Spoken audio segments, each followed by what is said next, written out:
I've decided not to fund your startup." My father's voice cut through the ballroom like a knife. We were at my entrepreneurial pitch event. 200 investors, prominent business leaders, media present, and he was publicly withdrawing his promised $2 million investment.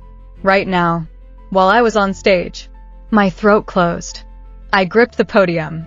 "Dad, we discussed this. You're not ready. You're naive about business. You'll fail without me." He said it loud enough for everyone to hear. Then he stood up, gave me a disappointed look, and walked out of the ballroom. The silence that followed was deafening. 200 people staring at me. The woman whose own father had just publicly declared her a failure. But underneath the humiliation, something else was building. Something cold. Something focused. Something that whispered, "Remember this moment." My name is Victoria Prescott, and my father just made the biggest mistake of his life. My father, Richard Prescott, had been telling me my entire life that he'd support my dreams, that I could be anything I wanted, that he believed in me. It was all conditional, dependent on me doing things his way, dependent on me asking his permission, dependent on me being grateful for his benevolence. I'd started my first business at 22, a digital marketing agency. My father had told me I was too young, that I'd fail, that I needed his guidance. I started it anyway, made it profitable in year 1, made it worth $5 million by year 3, sold it for $8 million at year 5. My father had claimed he'd helped me, that my success was because of his advice, that I owed him. I hadn't owed him anything. I'd done it all myself. When I pitched my second startup, a SaaS platform for enterprise resource planning, my father had been supportive, had promised funding, had offered to mentor me. What I didn't know was that his support was conditional on me accepting his control, on allowing him to sit on my board, on letting him make decisions about my company. I'd agreed to those terms because I'd needed the $2 million, because raising capital is hard, because I was naive enough to think that family meant something. I'd been wrong. The week after the public humiliation, I hired a private investigator. Not to stalk my father, but to understand him. To understand why he'd done it. What I discovered was infuriating. He'd promised funding to another entrepreneur. Someone he thought had more potential than me.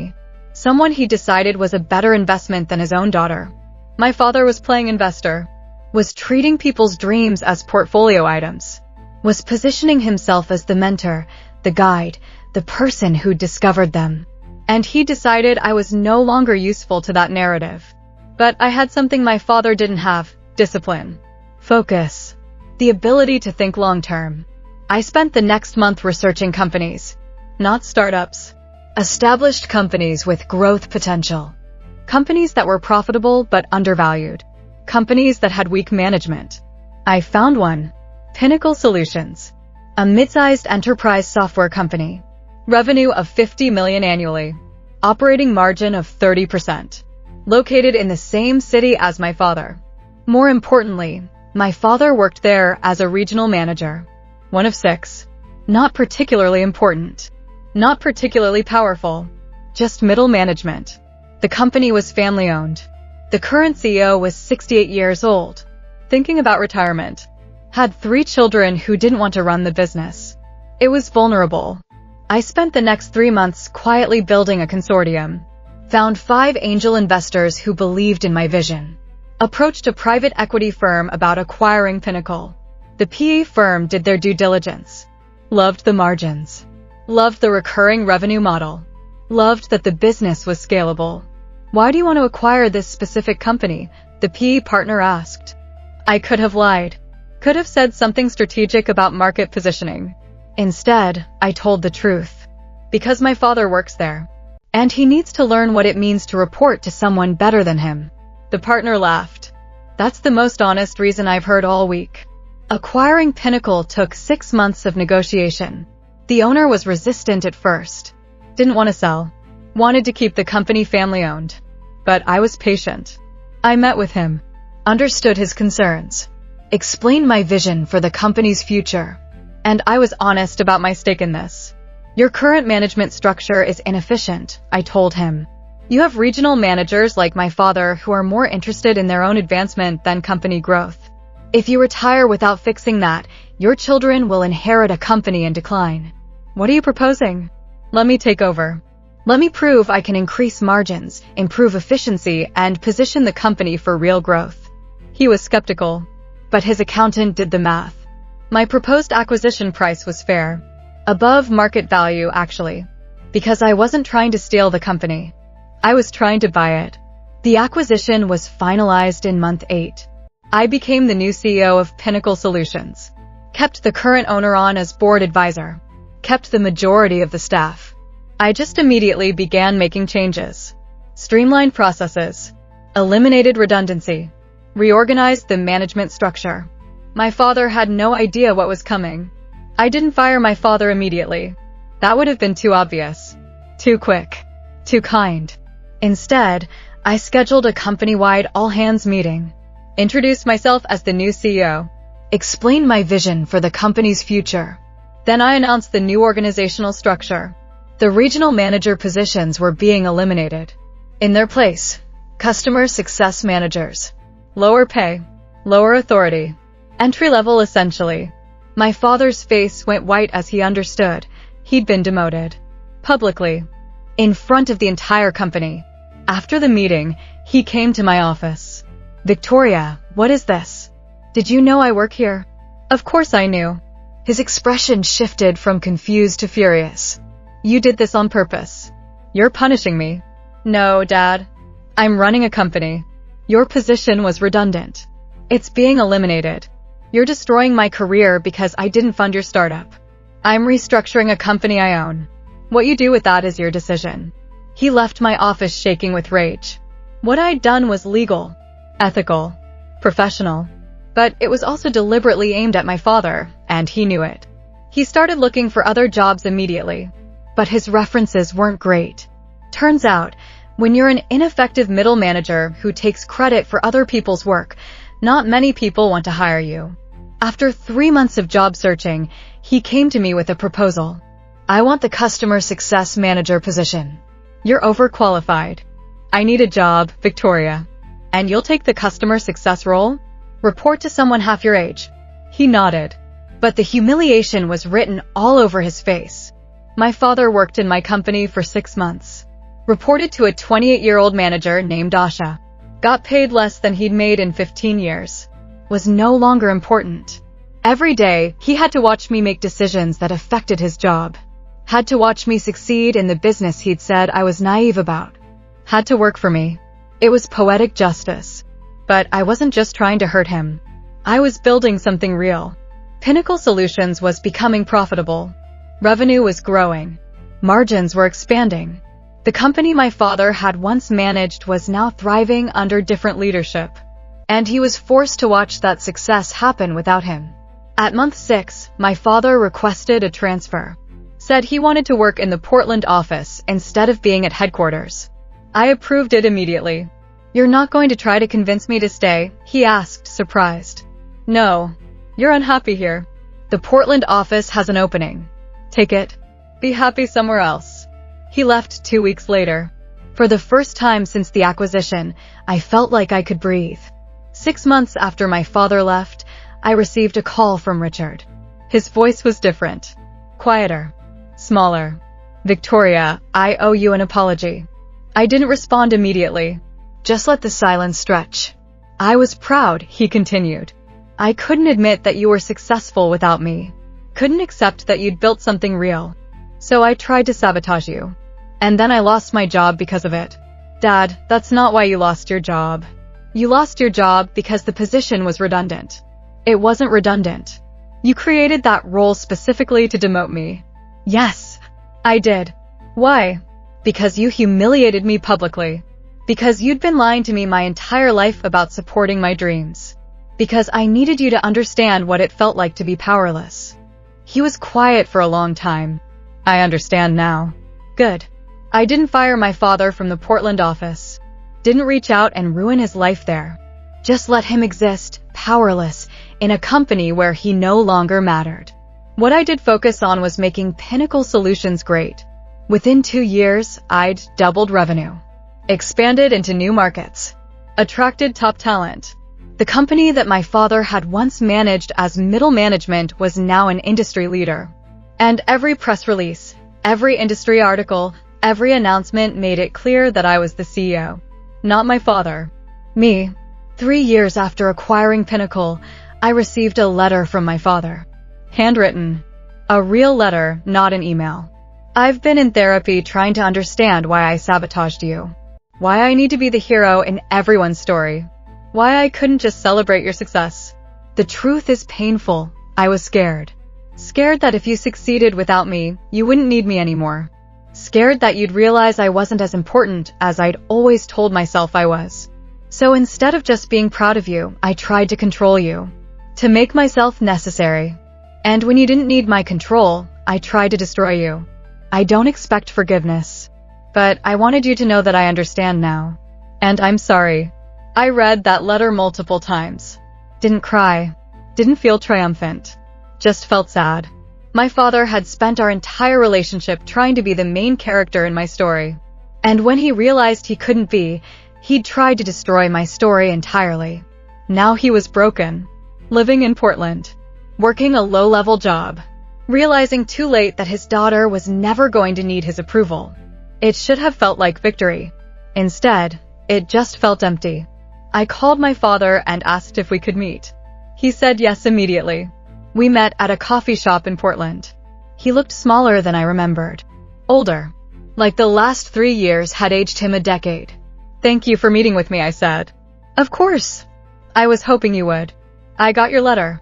And I want to say something. I forgive you. Not because what you did was okay, but because I'm tired of being angry. He started crying. You don't have to forgive me. I understand if you can't. I can. But forgiveness doesn't mean we go back to how things were. It just means I'm not going to let what you did define me anymore. We talked for an hour. About his life in Portland. About his therapy. About what he was learning about himself. And I realized something. Revenge, real revenge, wasn't about hurting someone. It was about building something so good that their harm became irrelevant. I'd done that. 5 years after acquiring Pinnacle, I took the company public. IPO. Raised $300 million. Became a billionaire on paper. My father sent me a congratulations card. A real card, not an email. I didn't invite him to the IPO celebration. But I did send him the financial documents showing the company's performance. Showing that everything he'd said I couldn't do, I'd done. Not to rub it in his face. Just to make sure he understood. My father took early retirement at 63. Moved to a small town in Oregon. Started a consulting business. Built a quieter life. Every Christmas, he sent me a card. Every birthday, he called. But we maintained distance. Professional distance. Cordial but separate. I'd won. But the victory had taught me something important. Winning over your family comes at a cost. The cost is the family itself. I started a foundation. The Prescott Women Entrepreneurs Fund. Specifically designed to fund women business owners who were struggling to access capital. The fund provided not just money, but mentorship. Real mentorship. From people who actually believed in their success. It became the most successful venture capital fund focused on female entrepreneurs. In 10 years, we'd funded 200 companies. 50 of them were now valued at over $100 million. My father applied to be a mentor. I rejected his application. He called to ask why. Because you can't mentor people you need to control. And you've never stopped needing to control me. He didn't argue. Just said okay and hung up. 10 years after acquiring Pinnacle Solutions, I was asked to speak at a business conference. Topic: Building successful companies without toxic family dynamics. I told my story. Not to shame my father, but to help people understand how family trauma can damage entrepreneurship. How toxic family dynamics can sabotage success. The response was overwhelming. Hundreds of people sharing their own stories. Their own toxic parents. Their own struggles to succeed despite family betrayal. I realized that my story wasn't just about revenge. It was about resilience. About building something regardless of who believed in you. After the speaking engagement, my father reached out. I watched the video of your speech. I understand now. Fully understand. Not just intellectually, but emotionally. What do you understand? That I wasn't trying to control you because I needed you to be successful. I was trying to control you because I was scared of being irrelevant. And in the process, I became exactly what I was trying to prevent, irrelevant. I didn't respond to that message, just filed it away as evidence that he was finally learning. 15 years after acquiring Pinnacle, I decided to step down as CEO. Not because I'd failed, but because I'd accomplished what I'd set out to do. The company was thriving, profitable, successful. It didn't need me to prove anything anymore. I recommended Asha, the manager my father had reported to, as my replacement. She was promoted to CEO at age 43. In her first interview as the new CEO, she was asked, "Who inspired you?" She said, "Victoria Prescott. She showed me that you don't need anyone's permission to build something great. You just need discipline and focus." I watched that interview and realized I'd created a legacy. Not of revenge, but of inspiration. My father reached out one final time. Not via email. He showed up at my office. In person. "I want to apologize properly," he said. In person. Face to face. I had him sit down. And he apologized. Not for what I'd done to him, but for what he'd done to me. He explained his insecurity, his fear of irrelevance, his desperate need to be necessary, and how all of that had poisoned our relationship. "I can't undo what I did," he said. "But I want you to know that I've spent the last 15 years understanding why I did it. And I'm ashamed." I looked at my father and saw him as he was, a broken man who'd finally understood his own limitations. "Thank you for that apology," I said. "It doesn't fix everything, but it matters." 16 years after my father publicly withdrew his support, I established the Prescott Family Foundation. Its mission: to help family members heal from toxic dynamics while building successful lives. I donated $50 million to the foundation, funded research into toxic family systems, supported families trying to rebuild after betrayal, and I brought my father on as an advisor. Not because I'd forgiven him completely, but because he'd finally understood his own damage and was willing to help others avoid it. My father went from being the villain in my story to being a cautionary tale. Someone who'd hurt his daughter, realized his mistake, and spent the rest of his life trying to understand why. The revenge I took wasn't about destroying him. It was about building something so good that his betrayal became irrelevant. I bought the company he managed, not to humiliate him, but because it was good business. I demoted him, not to hurt him, but because the position was redundant. I succeeded spectacularly, not to prove him wrong, but because I was capable of it. My father tried to be the main character in my story. When I didn't let him, he tried to destroy it. But I had the last word, and that word was success. Please share your thoughts by writing your comments below. And for more videos and stories like this, please like and subscribe and click the share button.